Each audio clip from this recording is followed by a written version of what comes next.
Hello Internet, and welcome to my live reaction for Fire Force chapter 293.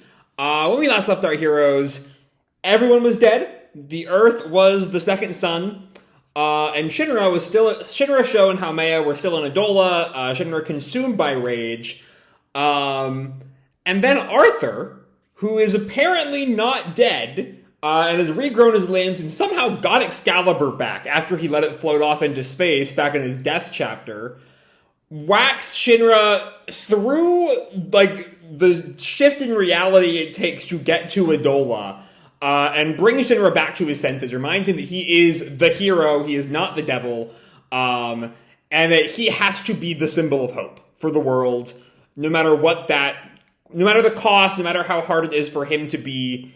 That's who he is, and that's what he has to do. And then, Shinra sort of, regains himself. Haumea taunts him, how are you going to fix anything? Everyone's still dead. And before Shinra can really come up with a good answer, Mari appears. And that's where we left off. Here's our cover picture of a very young Shinra back in his, baby cape, hero. A promise he made as a child. He's been steadily running in order to fulfill it until now. Chapter 293, The Kusakabe Family. Okay, so we have our scan later page, or go by the manga page, and then we open in flashback land, back when Shinra was a kid. Mother, brother, and little brother. Happier days where we had everything we ever wanted. And we see Mari peeking in on a toddler Shinra, reading a picture book, I guess, and humming. We see Sho in his crib in the background. Mari, smiles at them. She's, cooking up some food for them. And then we see baby Sho, hands sort of spread out. Abba. And Shinra's, peering over the edge of the crib. Good morning, Sho. Oh, and Shinra calls, Mom, Sho's awake. Then it's about lunchtime. We'll eat in a minute. And Shinra, walks over and just sort of gets right up in Mari's space and sort of stares at her, clearly excited for lunch. And Mari sort of looks at him, and Shinra just sort of gets sort of disappointed at something, and then just screams, "Can I help out with anything?" And Mari's like, "Oh, that's what's going on." Well then I guess you can prepare the table. Let's do this.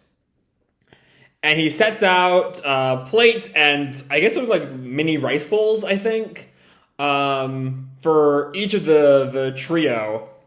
We see Sho has this weird sort of chair.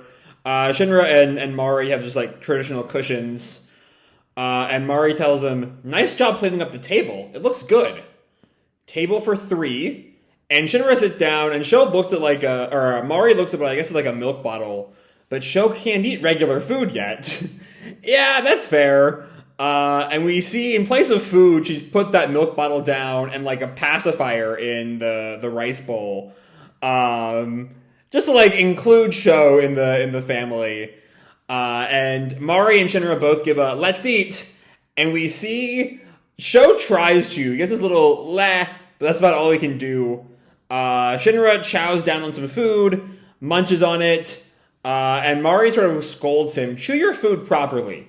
We see at this point, she's no longer keeping up the illusion of Sho sitting there. She's picked up Sho and is feeding him with the bottle. Tells him, chew your food properly. But Shinra goes on, it's Sho good! And Mari tells him, Shinra, thanks for always being here to help. And Shinra says, I'll always keep Mom and Sho safe, since I'm a hero. And I'm guessing this is going to be a jump cut right to the present. Or not, no. Okay, so we have this radio broadcast. Today, a solar eclipse will occur at 5:07 p.m., where the sun god will temporarily be absent. We recommend that you stay cooped up in your homes and not go outside. Now for the next song.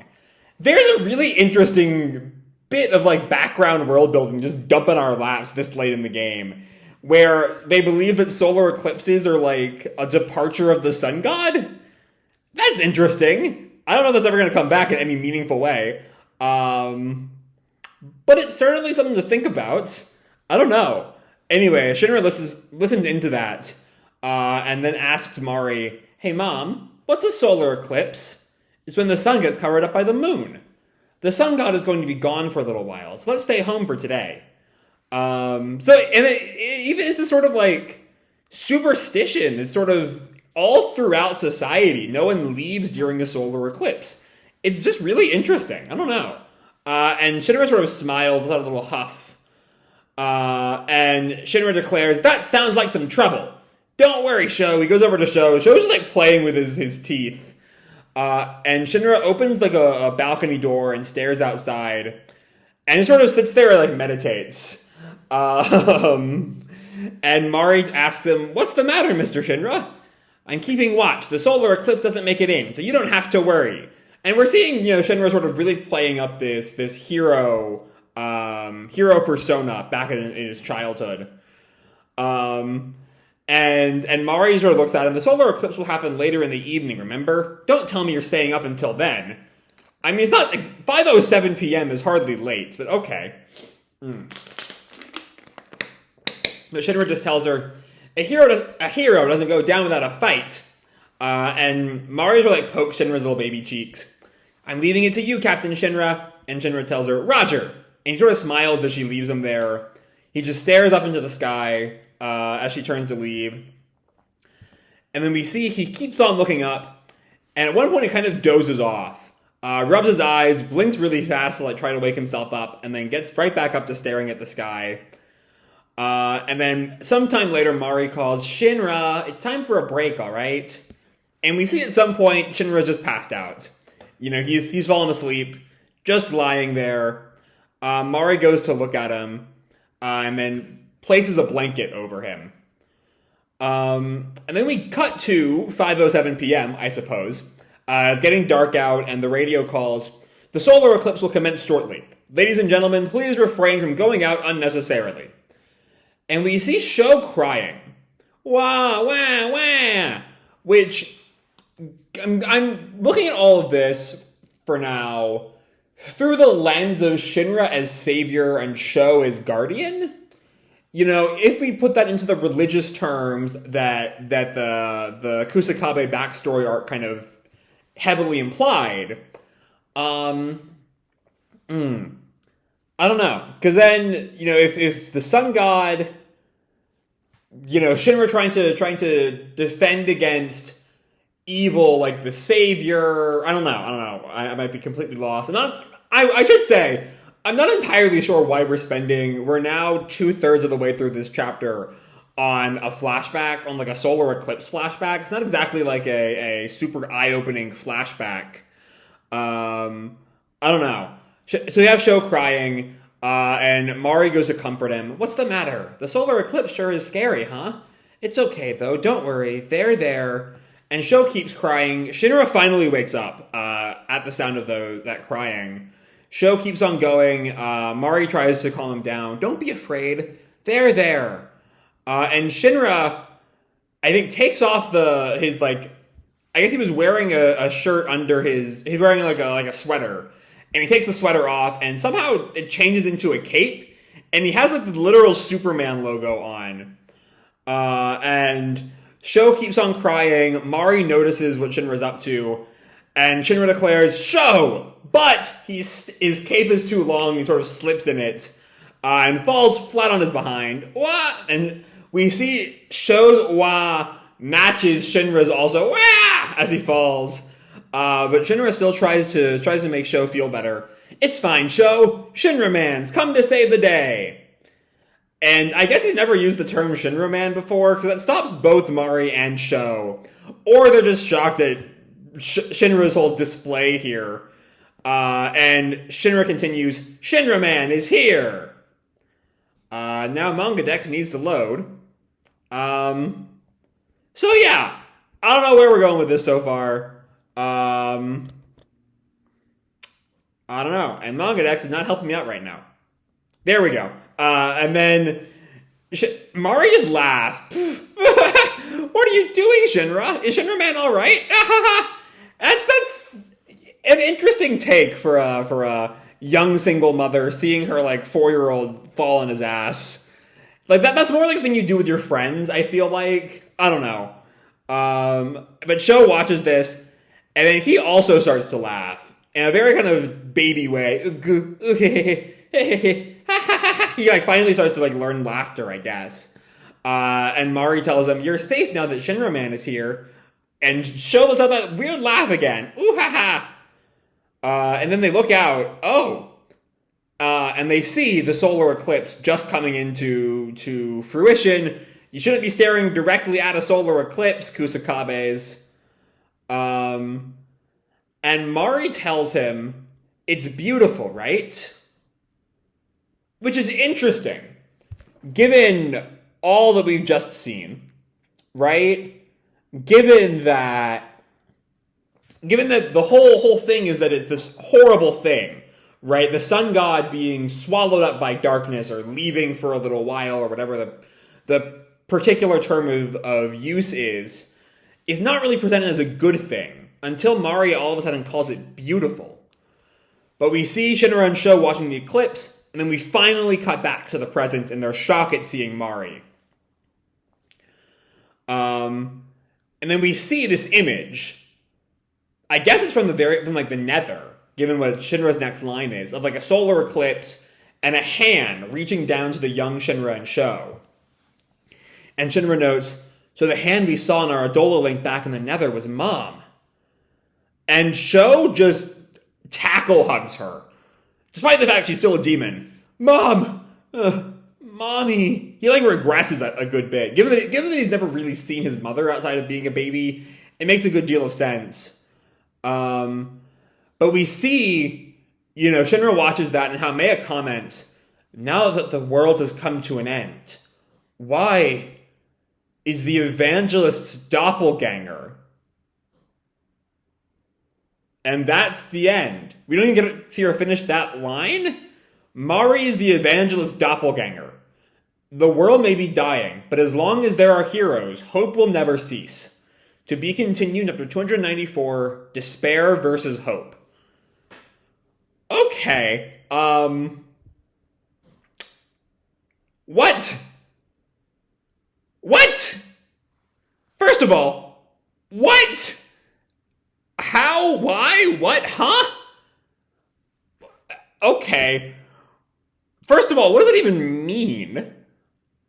Because doppelganger is supposed to be the collection of the unconscious beliefs about a person, right? Iris is such a wonderful human being because people's views of Amaterasu, of Hirohashi Rame, are of this wonderful energy source that gives life across the Tokyo Empire, and so that's who Iris is. Coronos was a complete nut because that's how everyone sees Corono, as just obsessed with destruction and crazy. Assault is super powerful because of the belief that the White Clads had in him, that he was kind of all powerful. That's just how doppelgangers work. But my point is, who knew about the Evangelist? Who knew enough about the Evangelist to create a doppelganger for her? I mean, maybe if maybe in the same way it was the White Clads who gave Assault the reputation he had, maybe the White Clads saw the Evangelist as this kind, caring mother figure, and so Mari becomes a kind, caring mother figure. But also, do doppelgangers have parents?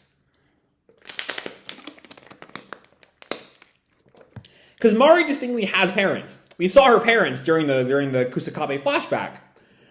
But did Iris have parents? I don't think Iris had parents. She showed up at an orphanage one day. So what is that about? I just don't know. I don't know. I just genuinely have absolutely no idea where we're going with any of it. What? I don't know. I need more information. Because also, I guess if I think about it, maybe it is kind of interesting that, out of all the people in the universe, she was the one, to go through the virgin birth thing. I mean, I guess, but I figured it was just a random person. Though, stick with me here. Going with both the biblical Christ metaphors in the Kusakabe flashback arc, and the Catholic imagery all throughout the Church of the Sun, right? In Catholic theology, specifically Catholic theology, not in Protestant branches of Christianity, in order to give birth to the Messiah, Mary herself had to be without sin. Right? Mary herself had to be special, is what the Immaculate Conception is, which I'm not Catholic enough to know how that works. But, she was born somehow without even original sin. So she herself had a special birth in Catholic theology. Maybe that also ties into Mari's somehow? Because Mari also was born. It might have been a special kind of birth, given that she's a doppelganger, apparently. But I don't know. That's just fucking wild. I don't know where the hell that came from. I don't know why. Like, it's just weird. It's just like, what the fuck? What even the fuck? Anyway, there still is the rest of a chapter here. Admittedly, there's not a whole lot to talk about this chapter. It's just sort of, making sure we remember the Kusakabe family, which, I can't imagine anyone forgot. The only real point of interest here, beyond just being cute in this flashback, is the solar eclipse stuff, which is some good world-building bit, even if it is very, very late in the game. And then also, again, Mari's note of it as beautiful, despite the whole faith of this world being opposed to the solar eclipse. Sees it as a bad omen. It's just a really weird bit. And I imagine that ties into the doppelganger twist somehow. I just don't know how. I don't know. I have no idea where Okubo is going with this right now. I just don't know. There are those times where you just are stuck with the fact that you just don't know. I don't know what's going on in Okubo's mind right now. But we'll see how all of this weirdness plays out next time. So I'm going to leave this video off here. Hope you all enjoyed the chapter and the video itself. If you did, feel free to drop me a like or subscribe. Do whatever makes you happy, And as always, your life is your own, okay? Bye!